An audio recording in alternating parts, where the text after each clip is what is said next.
I'd like to first of all start, like everybody has, by thanking the organisers for what has been a really amazing conference. It's been, I mean, Venice is absolutely beautiful, but the conference itself has also been fantastic in terms of, meeting everybody again after so many years. And getting to, let's say, taste different parts of the surroundings. So thanks also to Peter for giving such a great introduction to X-rays, which means that I can get, let's say, right to the crux of what I'm going to be speaking about today, which is, as you can tell from the title, I'm going to be speaking about three-dimensional magnetic textures, and I'm actually going to put in some, let's say, 3D magnetic systems as well, in response to a few of the comments in the earlier discussions earlier in the week. So as a first motivation, hopefully I don't need to motivate anybody, but I thought I'd just have a quick idea of why are we interested in going to 3 dimensions in the first place. I think we are all very familiar with the fact that up until now, the vast majority of work has involved 2-dimensional planar systems, which has given a huge amount of insight into both fundamentals, but also applications. But there is the prospect of going to 3-dimensional systems, where you can see already from this schematic that we have a huge increase in the number of possibilities for geometries. And this also translates into possibilities for both fundamentals, but also potential applications. So for example, we are all very familiar with the prospect of going to high-density data storage with the racetrack memory proposed by Stuart Parkin. We've heard already in this conference that by going to 3D, we have the prospect for higher interconnectivity, which we know is very important for alternative types of computing. But from the fundamental point of view, we also have advantages, because by going to 3D, we can introduce curvilinear effects, such as magnetochirality, let's say, DMI, so effective Jarzynski-Maria interaction, effective anisotropies. And as Peter has introduced very, very nicely, we also have the possibility to really look at 3-dimensional spin textures, so really going beyond the planar systems. And so, as you can see, hopefully from this slide, there's quite a lot to look forward to, quite a lot to be excited about. And in my talk today, I'm going to be speaking about 2 main areas of 3D magnetic systems. So first of all, the bulk, so where we're looking really into, let's say, a very bulky, large system on the order of micrometers, where we can look at different types of magnetic textures, such as what Peter was introducing. For example, Bloch points, vortex rings, and torons. And then in the second part of my talk, I'm going to go on to patterned magnetic nanostructures, where we can use advanced fabrication capabilities to really pattern magnetic nanostructures on the nanoscale with 3D complex geometries. Okay, so let's start with the bulk. And we're in the X-ray imaging session. So as you can imagine, we use X-ray imaging techniques in order to visualize these 3-dimensional magnetic textures. So exactly how does this work? Well, typically when we're thinking about magnetic tomography, I'm talking about tomography in the same sense as your CT scan in the hospital. The idea is you have a 3-dimensional structure. So in the hospital, it's your body. Here, it's a magnetic material. And you need basically a number of basic ingredients. You need, first of all, 2D images in transmission of your system. So we need to probe either the magnetization or the magnetic induction. We need to measure these around many different orientations and to make sure that we're measuring all components of our vector field. And then we need a reconstruction algorithm, which allows us to reconstruct all of this data to recover our 3D magnetization configuration. And let's say this is a technique that has been developed in the last decade or so, and it's been developed by using a number of different probes. So for example, with electrons, which of course probe the magnetic induction, they offer 3D imaging with very high spatial resolution, but on very thin samples. We also have the possibilities to go to neutrons, again probing B. There we can probe much larger samples, but with much lower spatial resolution, so tens to hundreds of micrometers. And then of course we have X-rays. And I might be a bit biased, we might all be a bit biased, but X-rays I like to think provide the best of both worlds. We can really go to higher energy X-rays and measure thicker amounts of material, but retaining this nanoscale spatial resolution that we need to resolve our magnetic textures. And this is what we've been using in the last few years to image our 3D magnetic systems. So just to give a little idea of the types of textures that we've been able to visualize, I just want to present what was our first demonstration of magnetic tomography, where we looked at the internal magnetic configuration of a gadolinium cobalt micropillar. It's 5 micrometers in diameter, which means to almost every technique, it's completely opaque. But to hard X-rays, it allows us to look really into the center. And when we perform magnetic tomography, we're able to recover the internal magnetic configuration with 100 nanometer spatial resolution. Now, this allows us to map out our magnetic configuration, our vector field, and we see that it's in general smoothly varying, right? But when we look at it more closely, there's a number of twists and turns that when we take, for example, a horizontal slice, we see form different topological textures. So we have vortices and anti-vortices, which are sort of basic two-dimensional textures that we're all pretty familiar with, but they're really involved in a three-dimensional geometry here. But what we can also do is look within the volume, and we're able to also resolve singularities of the magnetization, so Bloch points. And in particular, let's say we observed a number of these Bloch points within our material, both circulating Bloch point structures, which of course is a topological index of +1, but we also saw a more twisted structure, which is essentially an anti-Bloch point. So like we have a vortex and an anti-vortex, we have Bloch points and anti-Bloch points, the topological equivalents. So with this technique, we're able to visualize three-dimensional configurations statically. But we can also take this to the next dimension, to fourth dimension, and image the dynamics of these three-dimensional systems. And this is something that we've been developing in the last few years in collaboration with Simone Venizio, who's in the audience here. The idea here is we go to a slightly different geometry rather than tomography. We use a technique called laminography, and it's a technique that we can combine with pump probe imaging. So essentially what we can do is we can measure a 3D data set for many different time delays with respect to the excitation, and in this way, we can, within the bulk of our system, map out the, let's say, the motion of topological objects. Here I'm showing you the gyration of a vortex domain wall within the bulk of a material. We can also do Fourier analysis of our four-dimensional data to plot out the coherent rotation modes within the bulk. So this is really going through the thickness of a micrometer thick sample. And we've recently also implemented this with soft X-rays, so we can look at thinner samples with, at the Pollux beamline at the Swiss light source, where we have the added advantage with STXM, so scanning transmission X-ray microscopy, that we can go to different excitation frequencies. So for example, we looked at an anisotropic Landau pattern, and we were able to excite, let's say, vortex cogyration at around 300 megahertz, but then go to higher frequencies in order to excite the domain walls themselves. And I'm showing snapshots here, but what these really are, they're really four-dimensional data sets where we really see the dynamics of the system in 3D.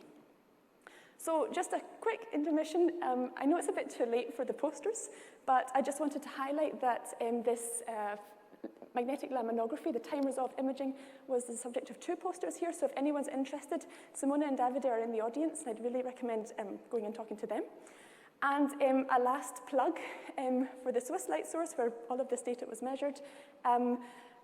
It's going to shut down next year for the upgrades, so this is your last chance if you want to apply for beam time. The deadline is next week, so no pressure, but if you're interested, talk to Simone or talk to me and I'll point you in the right direction. Okay, so so far I've introduced our imaging techniques, right? That we now are able to look at three-dimensional magnetic textures and their dynamics. And the question is, well, what can we do with this? And again, it takes us to another challenge. If you can imagine, this provides us with a lot of data. We have, let's say, millions of pixels. Each of these pixels has 3 components of the magnetization. And what this means is it's a lot of data to kind of sift through and try to identify the relevant objects that we're looking for. Now, the question you may ask is, what do we mean by a relevant object? Well, for us, what we're interested in are topologically non-trivial objects, right? So what we've done is we've implemented a new type of data analysis of our 3D reconstructions, and we've calculated the magnetic vorticity vector, which is essentially the flux of the skyrmion number density. So it's a vector field that encodes the topology of our magnetization. Now we can apply this calculation to our reconstruction, And by plotting regions of high vorticity, we can plot out the network of the cores of our topological structures. You see here that within, let's say, micrometers worth of material, we have a pretty complex network. We can also look for regions where the topology changes abruptly, so looking at divergence of the vorticity vector. And then this week, we can plot out, or we can locate many, so over 50 of these Bloch point singularities, where for a circulating Bloch point, we have a divergent vorticity vector, and for the anti-Bloch point, sort of indicative of its opposite topology, we have this, let's say, sink of the vorticity vector. And I think this is a really powerful technique because what it means now is that we have really this access to these really extended magnetic configurations. And now we have the tools to be able to look and, let's say, look at the distribution and potentially the interaction of these different topological objects. And just to mention, a similar analysis was done by the group in Spain, so if you're interested at all, I'd really recommend checking that paper out. Okay, so we have, let's see, a way to look at our data. We have a way to identify and locate relevant objects. But what we also can do is we can use this vorticity vector to understand some of the objects that we see. And one of the objects that we were particularly interested in was these loops that we observed that were formed of a vortex and an anti-vortex core. They're about 300 to 400 nanometers. We saw multiple of them. And it wasn't clear what they were until we plotted the vorticity vector, where we see the vorticity vector circulates around, meaning that these are magnetic vortex rings. Now, these magnetic vortex rings were predicted back in the 1990s by Nigel Cooper, who I was lucky enough to meet when I was in Cambridge. And what's very interesting is that he predicted them to be stable as propagating objects. So, according to their hydrodynamic equivalents, like spoke rings or bubble rings, these are stable dynamic objects. The magnetic vortex rings should be the same. Now, the question is, we see these statically. What is adding or what is causing this extra stability?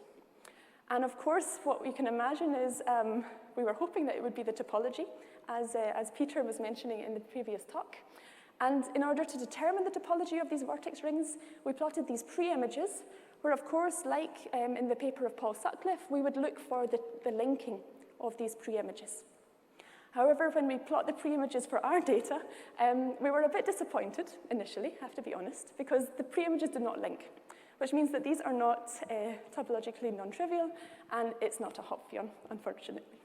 But nevertheless, it was very interesting, because we have a stable, complex structure that's not topologically non-trivial, so the question is, why is it stable at all? And it turns out, actually, well, after we raked through the data again and we saw multiple of these objects, we looked at their sizes and things, performed some analytical models. It turns out the magnetostatics are probably, or likely, the key to stabilizing these configurations. And this is something that's going to be important, I think, going forward in 3 dimensions, because for, let's say, simulations and models, magnetostatics are not always the easiest to implement. And here, experimentally, we see that they are likely very important. Now, I just added this last slide just after Peter's talk because I wanted to mention that we also saw a different type of texture, which are, let's say, vortex rings that contain Bloch point singularities that have, of course, the equivalent in changes in direction of the vorticity vector. And essentially what these are magnetic toron structures. Now, what is really important, and I think we can, if we remember from Peter's talk, this is clear because of the onion shape of these pre-images. It's a bit like let's see, a Hopfion. It's not a Hopfion, unfortunately. But what's particularly interesting is that we see these experimentally. And of course, we have seen in, let's say, in the literature, but also in Peter's talk, that these can dynamically transform into Hopfions, or Hopfions can dynamically transform into torons. Meaning that the fact that we observe these 3-dimensional textures means that we may have hope to really observe naturally occurring Hopfions within the bulk as well. Okay, so with that, it takes me to sort of the end of the first part of my talk. And in the second part, I'm going to focus more on patterned 3-dimensional magnetic systems. And I think the first question that you may be asking is, how do we fabricate these? So just very quickly, we make use of a technique that's been pioneered by Amalio Fernandez Pacheco, who is now in the University of Zaragoza. And essentially what it involves is you have a scanning electron microscope, you inject a gas, a precursor, into the chamber, and you can locally deposit material with a focused electron beam. Now, lucky for us, there's a number of different materials that we can fabricate, one of which is cobalt, which allows us to directly pattern magnetic materials. Now, what Luca did in his PhD was he combined this with 3D printing, essentially. So you can design your structure in a CAD file, combine it with a growth model of the technique, and really realize a nanoscale, three-dimensional object formed directly out of magnetic materials. Now, as you can imagine, this kind of opens the door to going to all sorts of 3D magnetic nanostructures. And as a result, there's three kind of topics I want to touch on in the last few minutes of my talk. The first one is kind of, I added it in response to one of the questions of a previous, let's say, earlier in the week, question of what happens when we go to magnetotransport in 3 dimensions. So this was the work of Fan Meng, who did her PhD at the University of Cambridge. And the challenge that she was facing was, what actually happens? Well, first of all, can we create a 3-dimensional spintronic device? And what is the 3-dimensionality? How does this affect the properties? So this, at the moment, this is just a cobalt structure that we pattern directly onto 2-dimensional contacts. I would say it's more towards a 3D spintronic device. But in order to understand the influence of the 3D geometry, we've combined angular-dependent magnetotransport measurements and finite element and macrospin simulations, really taking into account the 3-dimensional, let's say, distribution of the current in the structure. And what we saw was relatively interesting. When we first looked at, let's say, the even part of our signal at 4 Tesla, we saw something that looked pretty, let's say, unexpected, especially when we thought about the anisotropic magnetoresistance that we were expecting to be the dominant role. It looks completely different in terms of its angular dependence. Now, what it turned out to be happening was that the magnon magnetoresistance in these 3-dimensional structures, which is where you have the magnetic field suppressing the excitation, local excitation of the spins, is highly inhomogeneous because of this 3-dimensional structure, meaning that as a function of angle, it tends to have a very strong effect and, in the end, completely dominates our signal. So what this shows is that, let's say, in our 3-dimensional geometries, we have to be pretty careful about exactly what signals we're measuring and the symmetry of our magnetic configurations. Now, this, let's say, was just a first measurement, and it's, let's say, just a first insight into what can happen when we go to 3D. But it is a very nice nano-prototyping method, and the nice thing is that we can extend it to many different types of geometries, potentially introducing chirality, etc. And it's something we're looking forward to, following up in the future. Okay, so we've talked about so far 3D, let's say, magnetotransport.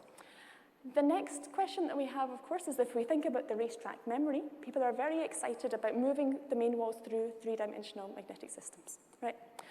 And one of the challenges that we have, and that the group of Olivier Frouchard have seen, is that when you have a 3-dimensional magnetic system and you apply, let's say, current pulses through it, you can have very strong heating effects that can lead to stochastic effects in your domain wall propagation. Now, what we were trying to look at here was, can we, let's say, enable or work towards a low energy propagation of domain walls in 3 dimensions?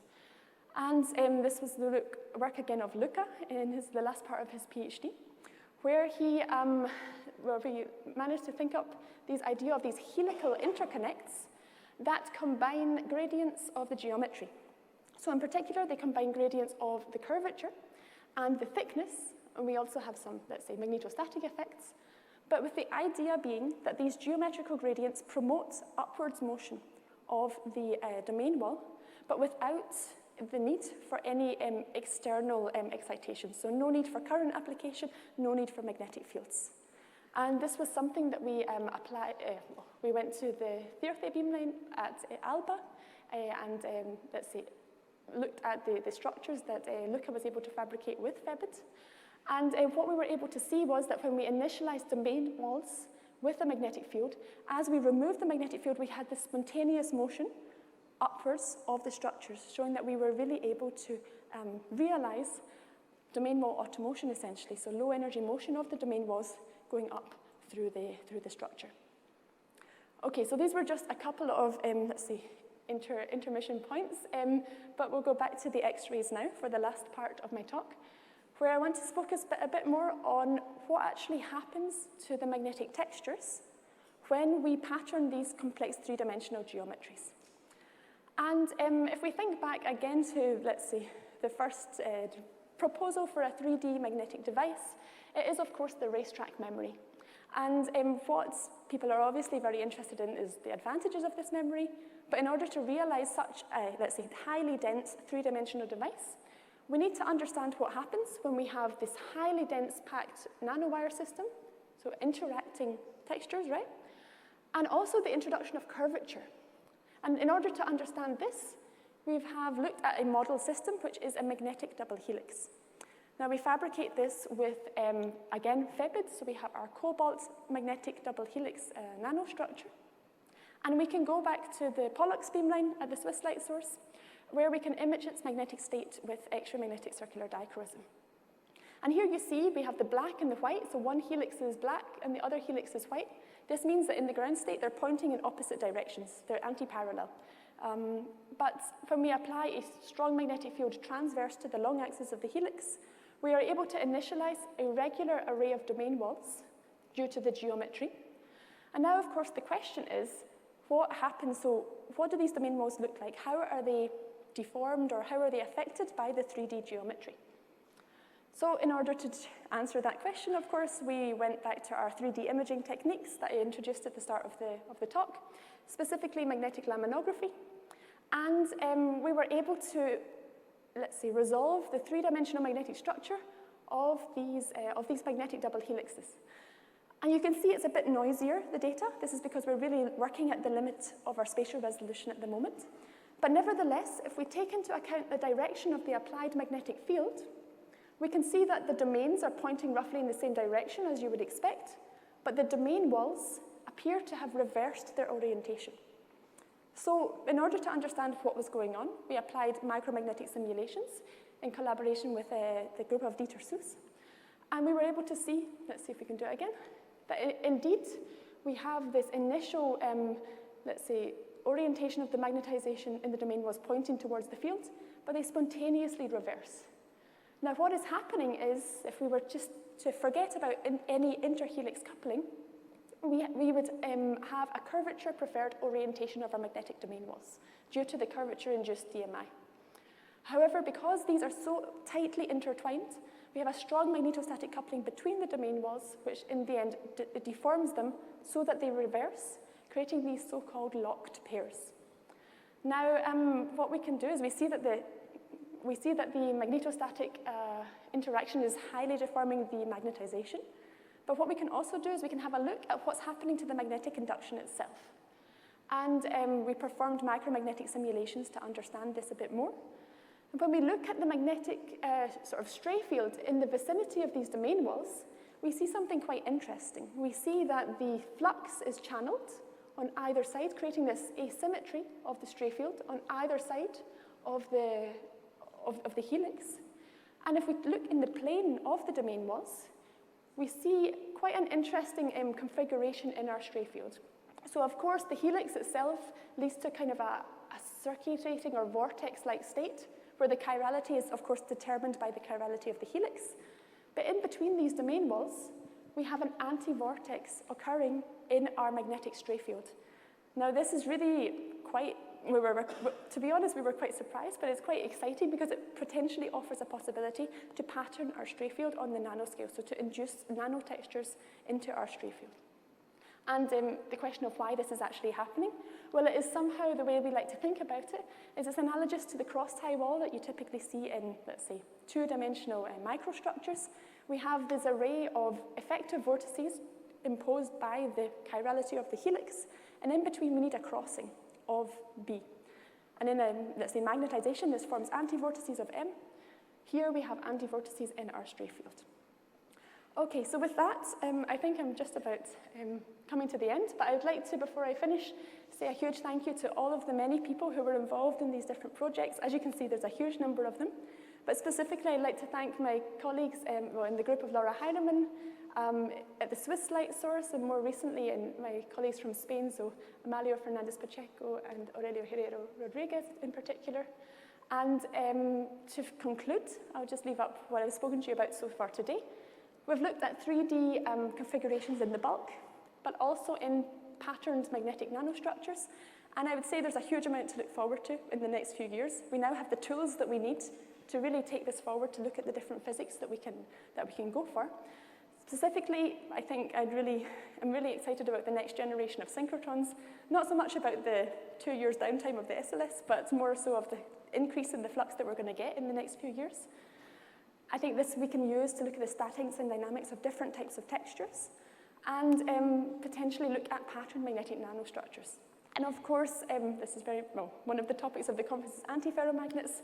I would also hope that maybe next time I speak to you all, we might be able to go a bit in that direction as well. So thank you very much, and I'd be happy to answer any questions. I think we should thank Claire.